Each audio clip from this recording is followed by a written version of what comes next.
നടക്കില്ലായിരുന്നു. ഇതൊക്കെ പറയുമ്പോൾ തന്നെ ഇതിന്റെ കൂടെ ചേർത്ത് പറയേണ്ട മറ്റൊരു പച്ചയായ സത്യം കൂടിയാണ്. ഈ സന്തോഷം സമാധാനം എന്നൊക്കെ പറയുന്നത് നമുക്ക് കടയിൽ പോയിട്ട് കാശ് കൊടുത്ത് മേടിക്കാൻ പറ്റുന്ന ഒരു സാധനമല്ല. അത് പുറത്തു നിന്നുള്ള ഒരാൾക്ക് നമ്മളുടെ വീടുകളിലേക്ക് എത്തിച്ചു തരാൻ പറ്റുന്ന ഒരു വസ്തുവുമല്ല.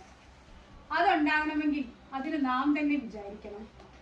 ഓരോ കുടുംബങ്ങളിലും വ്യത്യസ്തമായ ഇഷ്ടങ്ങൾ ഉണ്ടാകാം, ഇഷ്ടക്കേടുകൾ ഉണ്ടാകാം, വ്യത്യസ്തമായ സ്വഭാവങ്ങൾ ഉണ്ടാകാം, വ്യത്യസ്തമായ അഭിപ്രായങ്ങൾ ഉണ്ടാകാം, വ്യത്യസ്തമായ ജീവിത ശൈലികളും ജീവിത രീതികളും ഉണ്ടാകാം.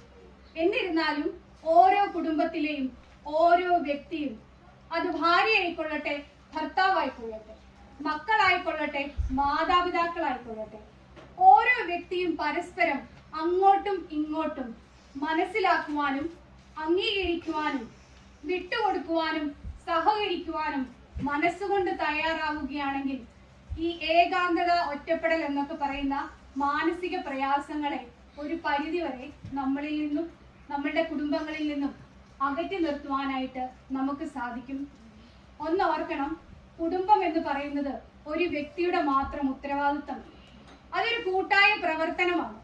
അതുകൊണ്ട് തന്നെ ആ കുടുംബത്തിന്റെ സന്തോഷം എന്ന് പറയുന്നത് അവിടെയുള്ള ഓരോ വ്യക്തികളെയും ആശ്രയിച്ചിരിക്കും. പ്രിയ